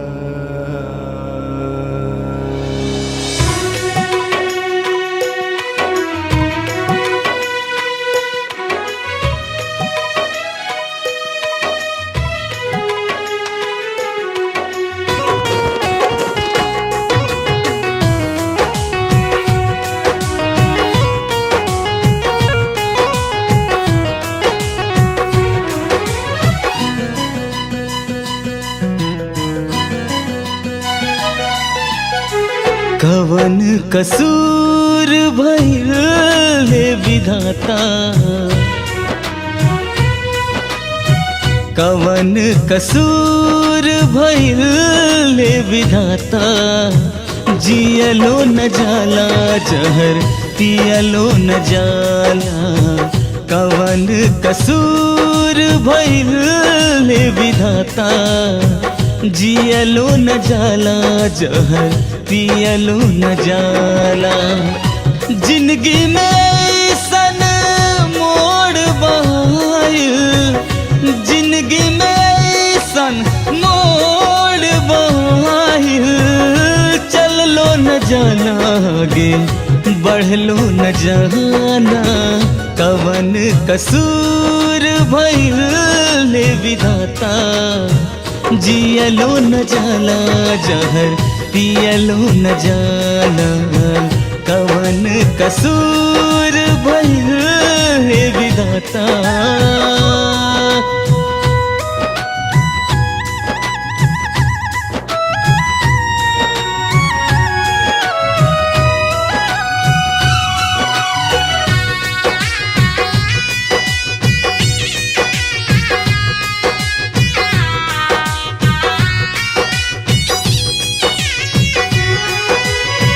केकरा से कही हम दिल के दर्दिया, रही रही टीस उठावे हो, केकरा से कही हम दिल के दर्दिया, रही रही टीस उठावे हो, रीत प्रीतिया के कैसे बचाई कुछ हो समझ ना आवे हो, झर झर बरसे अखियाँ से लोरावा, झर झर बरसे अखियाँ से लोरावा, कहलो न जाना दुख सहलो न जाना, कवन कसूर भइल विधाता, जियलो न जाना जहर पियलो न जाना, कवन कसूर भइल विधाता। अंजलि हाँ, कहाँ जाते रहो? हम मॉल जाता नहीं, हमरे ढेर सारा शॉपिंग करे के बा। कौन चीज के? हेलो, हम माई बने वाला बानी। रउआ के तो कोनो फिक्रे नहीं खे, हमके तो लागता रउआ खुश भी नहीं की। अंजलि, कुछ बात करे के रहे तोरा से। का? वो डॉक्टर कहत रहे कि ई बच्चा तोरा खातिर जानलेवा साबित हो सकेला, तो हमके लागत है कि गर्भपात करा दिया जाओ। का? ई का कहता नी? रउआ होश में तबानी? रउआ जानता नी ना कि बच्चा खातिर हम कितना तरसल बानी? हमके पता बा, लेकिन हमरा खातिर तू ज्यादा महत्व रखे। बच्चा ना, लेकिन हमरा खातिर हमार बच्चा। सुना बिटिया, तू बच्चा खातिर तैयार बाड़ू? हाँ, पर काहे? काहे से कि ई डिलीवरी तोहरा खातिर जानलेवा भी हो सकेला। हम तोरा के खोल नहीं खिंचा। अरे तू हमार इकलौती लाडली हो ना। माई, ई का हो गइल बा रउआ लोग के? पहले यहाँ के और अब तू के बा तू लोग के? पागल डॉक्टर जे कहता कि बच्चा हमरा खातिर जान लेवा बा। चलो चलो, हम तू लोग के अपना डॉक्टर से मिलवा बतानी। चलो।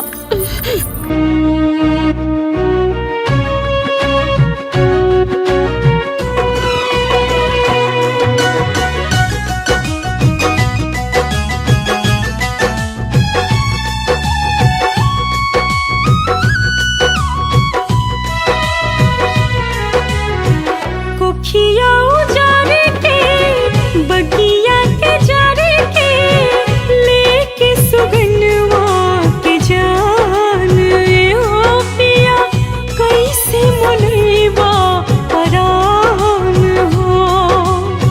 खिलेला से पहिले फुलवा मसल के, तारब न विधि के विधान ओ पिया, कैसे मनैबा परान हो।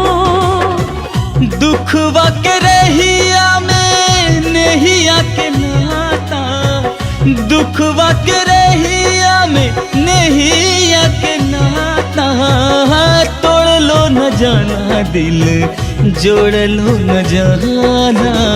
कवन कसूर भइल विधाता, जियलो न जाला जहर पियलो न जाला। कवन कसूर भइल विधाता, जियलो न जाला जहर पियलो न जाला।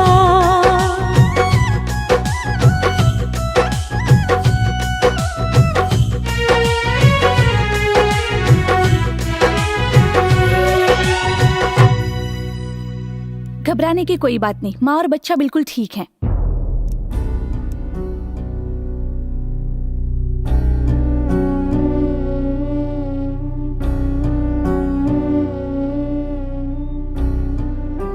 हमरा के आपके जैसा नहीं, एकदम सुंदर लड़का चाहिए। हमरा के तोहरे जैसन एगो सुंदर बेटी चाहिए, बस ओकर आंख हमरे जैसन होके के चाहिए। हम माई बने वाले मानी।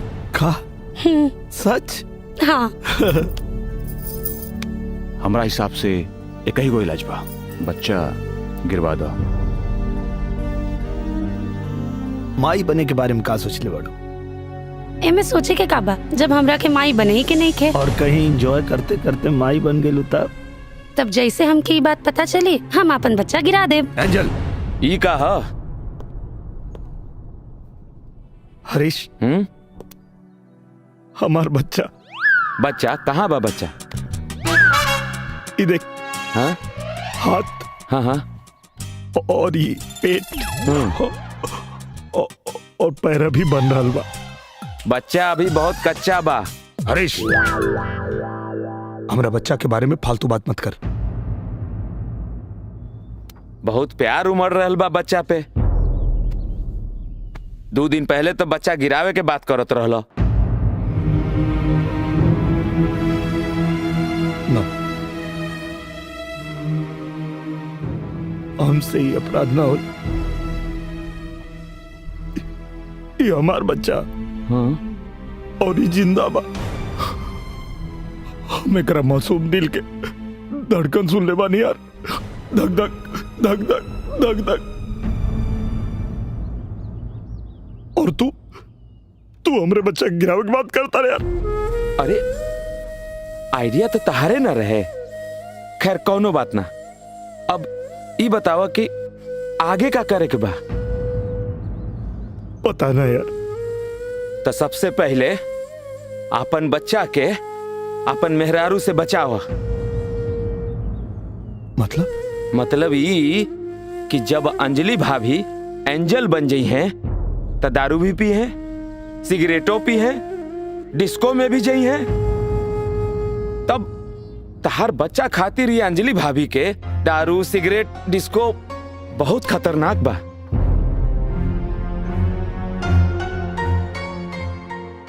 कुछ करे के पड़ी यार।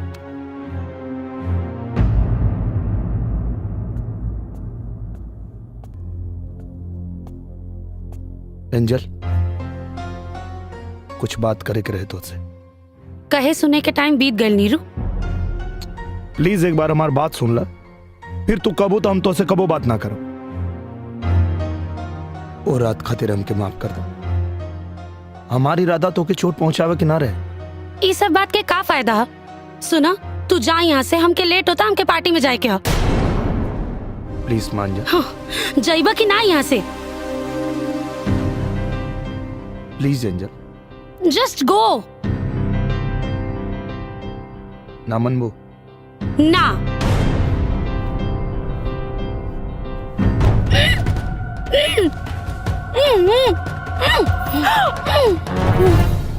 ये क्या करता नहीं? ये सब कहा? अरे अरे खिड़की का बंद कर। खिड़की खोली। दामाद जी, दामाद जी, दामाद जी, दामाद जी। अरे दामाद जी, बात तो सुनी। अरे बेटा जी, अंजलि के बंद कहीं नहीं है। अरे अंजलि के ना, एंजल के बेहोश के नहीं। केहू के भी, लेकिन बेहोश कहीं नहीं है। मजबूरी बा। एकरा अलावा कोनो रास्ता नहीं के बच्चा के बचावे के। बेटा जी, ऐसे कितना दिन तक चले? जब तक कोनो उपाय ना निकल जाए। बस आप इतना ध्यान रखिए, जब तक एंजल अंजलि ना बन जाए आप दरवाजा मत खोलो। उठले के बाद अगर वो हमसे पूछी कि हमरा के दरवाजा में कहे बंद कैले रहलो, तो हम का जवाब दे? कोनो बहाना बना दिया, वैसे उनके कुछ याद ना रहला। ठीक है बेटा जी, कोनो उपाय जल्दी से लगाई। कुछ करी, कुछ करी।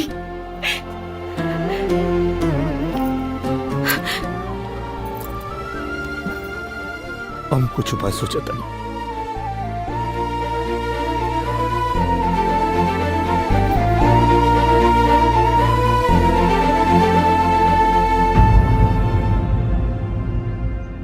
यार अब अगर हम एंजल के सामने पड़म ना तो वो हमके जान से मार दी।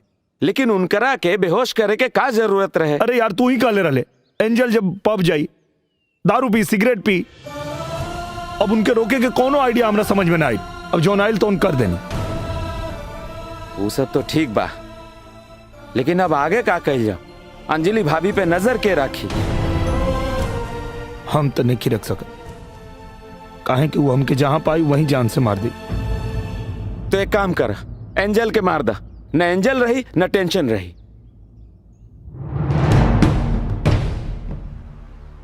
सही कहता रे तू। का एंजल के मार देता नहीं? एंजल के मार देता नहीं? अरे अरे एंजल मर जाई तो अंजलि भाभी भी मर जाई हैं। भुला गईला कि दोनों एक ही बा ना। अंजलि और एंजल एक नहीं के।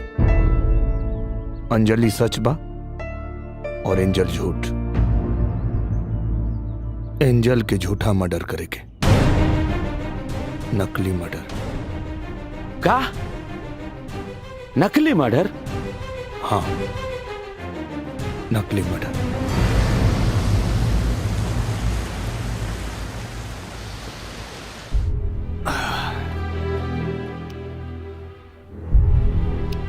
पता ना, पर एंजल अंजलि का दिमाग का उपज है।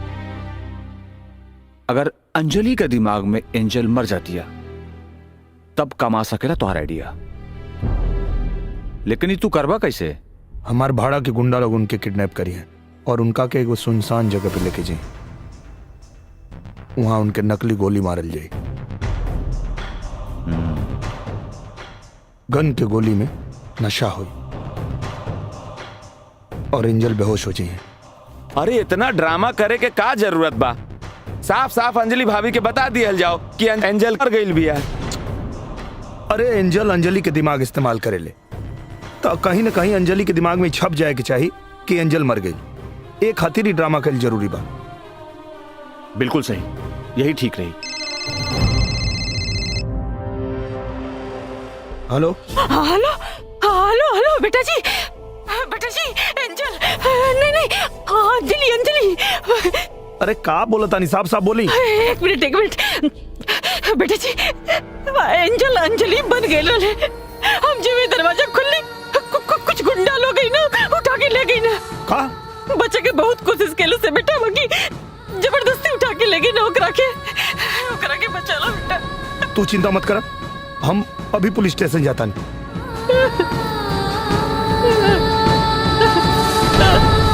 अरे मेरे भाई जल्दी से ठीक कर रे। ए देवा, कहाँ फंस गया मैं? अरे मैं भी बीमार, गाड़ी भी बीमार, हालत खराब हो गई रे देवा। गाड़ी की भी और मेरी भी। मैं क्या करूं देवा? ऐसी जगह पे मेरी ड्यूटी रखा है, कुछ समझ में नहीं आ रहा मेरे। डॉक्टर बच्चन साहब, आप? डॉक्टर बच्चन? अरे अच्छा हुआ आप आ गए। देखो ना, हम तो बीमार है ही, अब साथ में गाड़ी भी बीमार हो गई। खैर गाड़ी का छोड़िए, हमें ठीक करिए। अरे सर, मेरी वाइफ किडनैप हो गई है सर। क्या बात कर रहे हैं डॉक्टर साहब? भाभी जी तो कुछ देर पहले टैक्सी में कुछ लोगों के साथ यहाँ से गई और हमने भाभी जी का चेहरा देखकर गाड़ी चेक भी नहीं किया और यहाँ से जाने दिया। अरे सर, वही लोग तो किडनैप किए हैं। हाँ। क्या वो लोग किडनैपर थे? ओ, अगर वो लोग किडनैपर है तो मैं भी इंस्पेक्टर हूँ। मुझे पता है वो लोग भाभी जी को कहाँ लेके गए होंगे।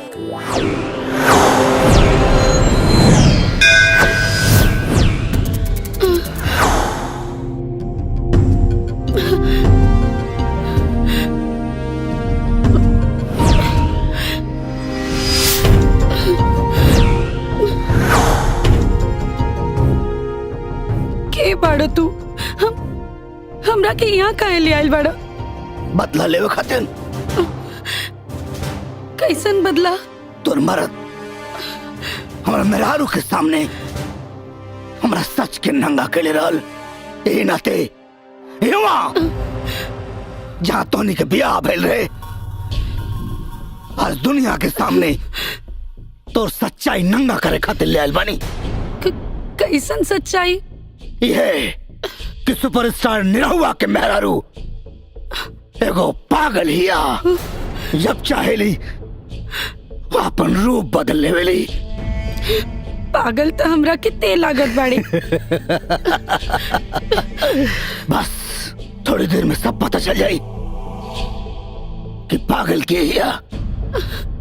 बस खाली हमरा एंजल के आवे के इंतजार बा। के एंजल?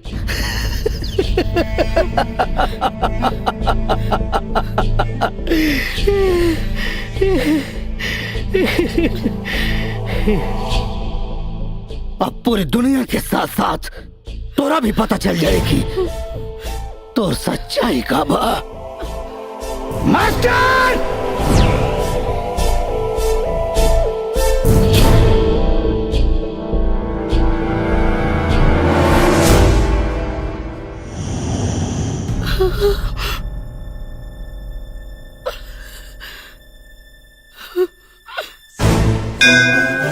नास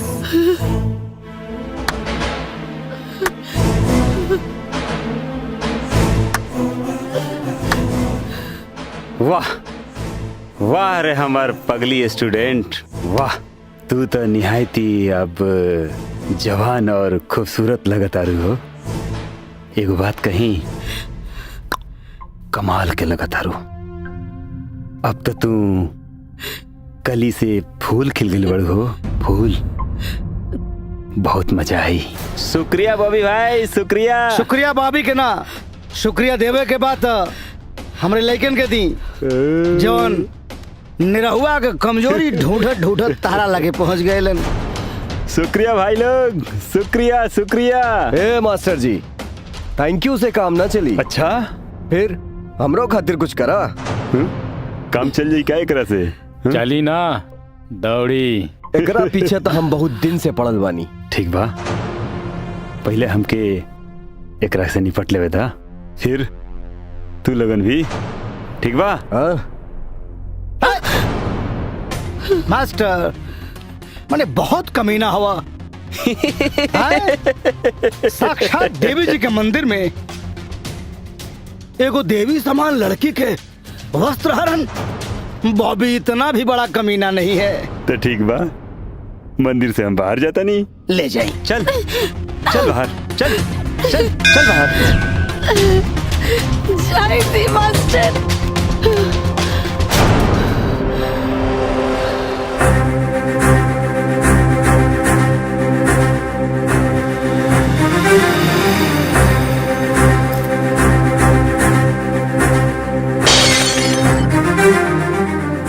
दोबारा हमके छुए के कोशिश भी मत करी हा। हमार बिटिया झूठ ना बोल सकत। मास्टर ते फिर आ गई ले।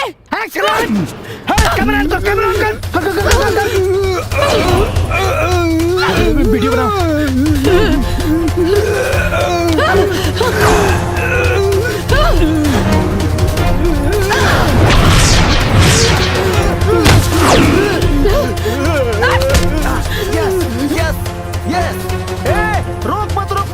मार दे मार दे मार दे मार दे मार दे मार दे मार दे।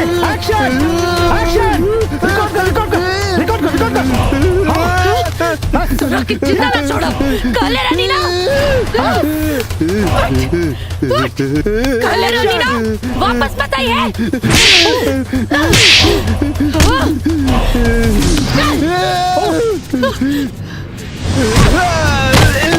सुना के तब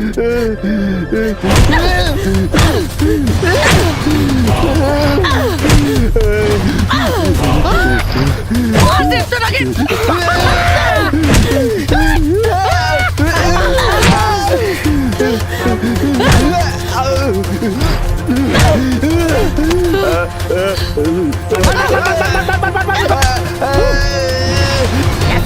काले रानी ना फिर आई भी तो फिर मारा। मार दे।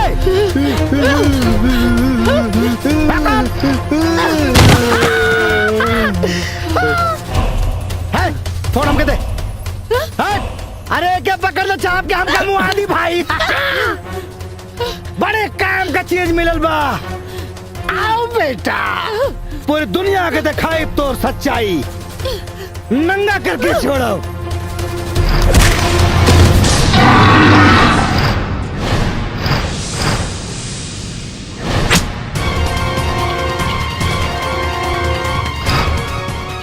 दुनिया फिल्म तो देखी, लेकिन तोरा और तोरा गुंडन के पिटाई के।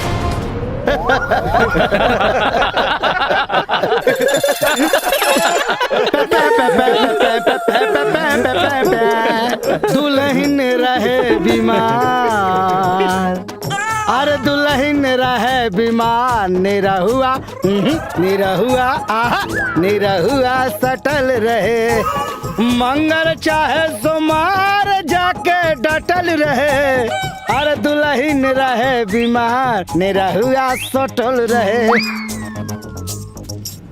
बाकी एक बात याद रखिया, हम और हमारी गुंडा पार्टी तोहरा लड़की से सटे ना दे। शायद तोरा के पता नहीं के कि निरहुआ खाली सटल ना डटल भी रहेला। डॉक्टर साहब ज्यादा जोश में मत आइए, ये लोग बहुत ज्यादा है, और हम लोग बहुत ज्यादा कम है। मेरी फोर्स का इंतजार कीजिए, बस आती होगी। बुबली जी, ना ही ये डॉक्टर साहब हैं और ना ही आप बीमार हैं, ओके? ये डॉक्टर साहब नहीं है, फिर कौन है? अरे ये भोजपुरी के सुपरस्टार दिनेश लाल यादव जी हैं। निरहुआ। हाँ नीरू, अपना आपके निरहुआ समझा और मारा एक निके। कैमरामैन हरीश के साथ ओके। निरहुआ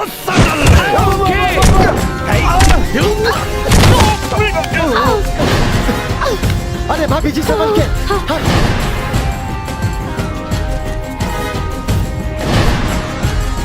भाभी जी यहाँ चुप जाइए, आइए। हाँ।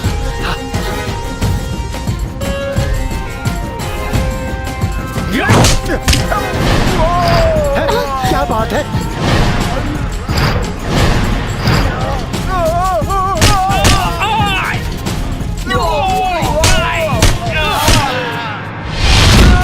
वाह, क्या चक्री घुमाया।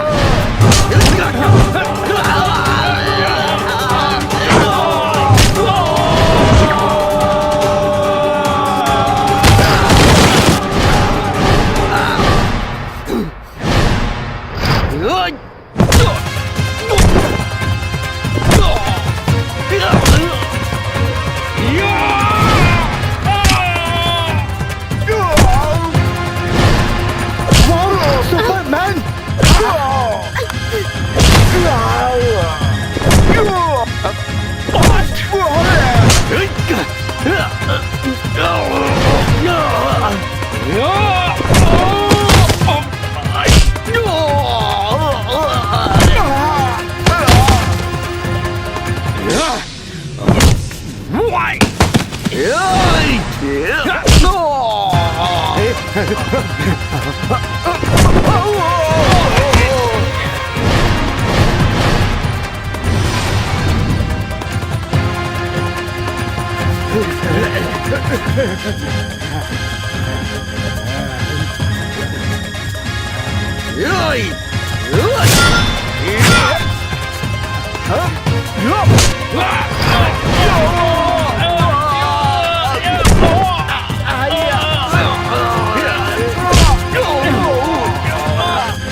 आज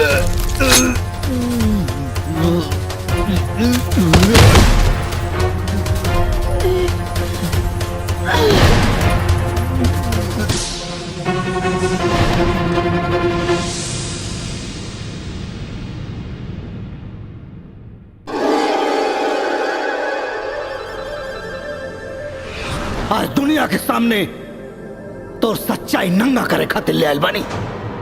कैसन सच्चाई? यह कि सुपरस्टार निरहुआ के मेहरारू एगो पागल हिया।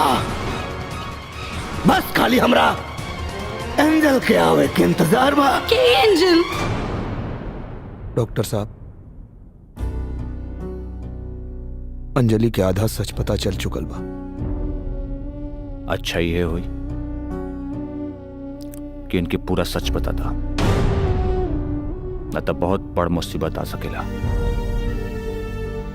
हम बताए डॉक्टर साहब, हम बताए, चाहे जौन भी हुई।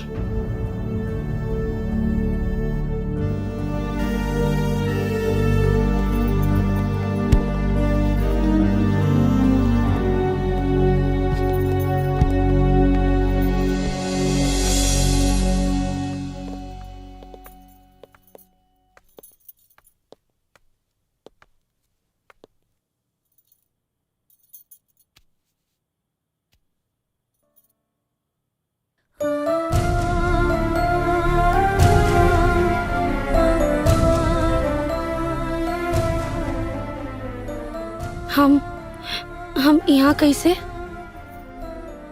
वो तोरा के कुछ गुंडा लोग किडनैप कर ले रहे। तोरा के बचाव में चोट लग गई। हम माई? हाँ, बच्चा एकदम ठीक बा।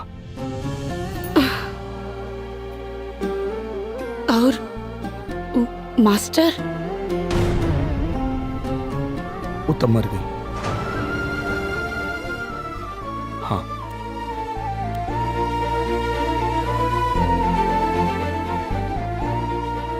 ये देखा।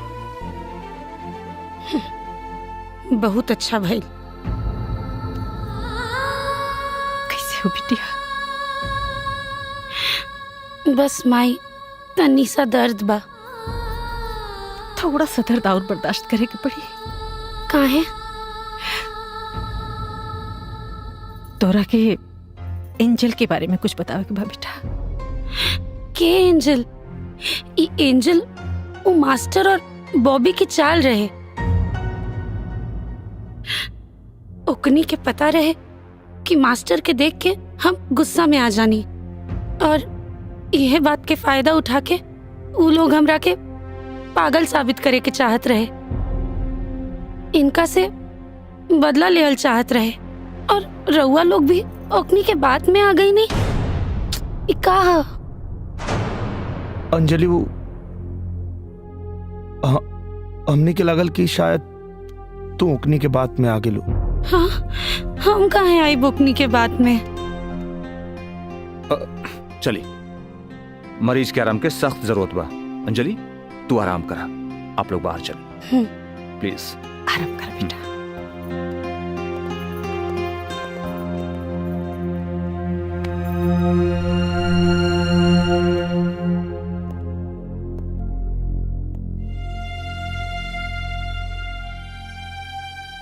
डॉक्टर साहब, आज तो हमने की सच छुपा लेनी जा, लेकिन एक न एक दिन तो अंजलि की सच्चाई बतावे के पड़ी ना।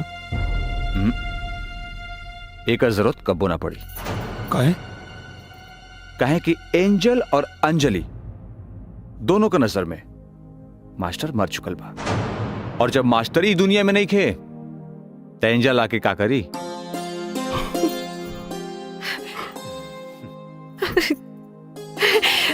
बेटा